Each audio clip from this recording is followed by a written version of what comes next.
Hi everyone, ఈరోజు మనము 120 రూల్స్లో 9th రూల్ని explain చేస్తున్నాను. నేను ఆల్రెడీ 1 to 8 రూల్స్ అయితే ఎక్స్ప్లెయిన్ చేస్తున్నాను.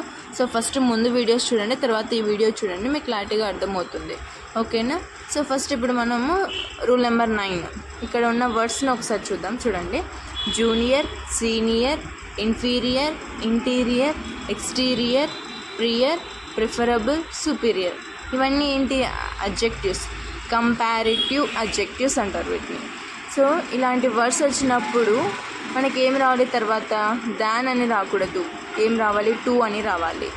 సో ఈ వర్డ్స్ వచ్చిన తర్వాత దాన్ అని రాకూడదు, ఓన్లీ టు అని రావాలి. సో ఎప్పుడైతే ఈ వర్డ్స్ వచ్చిన తర్వాత టు అనేది రావాలి. ఓకేనా? సో ఎగ్జాంపుల్స్ చూడండి, మీకు క్లారిటీగా అర్థమవుతుంది.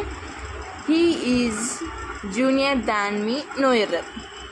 ఇక్కడ జూనియర్ తర్వాత ఏం రావాలన్నాను నేను? టూ రావాలి అన్నాను, కానీ అక్కడ ఏముంది? దాన్ అని ఉంది. So he is junior to me ఇలా రావాలి సెంటెన్స్ వచ్చేసి, అది కరెక్ట్గా.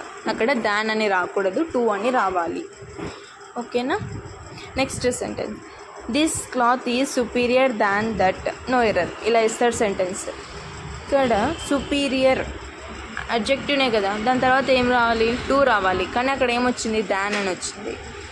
Next, nobody is inferior than you here, no error. ఇలా ఇస్తారు సెంటెన్స్.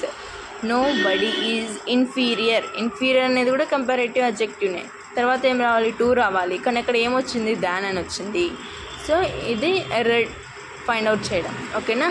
9th రూల్ ప్రకారము ఇలా ఫైండ్ అవుట్ చేయాలి. ఓకేనా?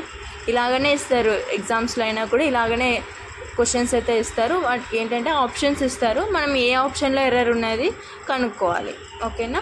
మళ్ళీ అక్కడ ఆన్సర్ రెక్టిఫై చేయండి అలాంటివి ఏం అడగరు. ఓకేనా? ఇంకా మోర్ ఎగ్జాంపుల్స్ మీరు ప్రాక్టీస్ చేయండి, ఈజీగా అర్థమవుతుంది, మీకు ప్రాక్టీస్ కూడా అవుతుంది. ఓకేనా? Thank you.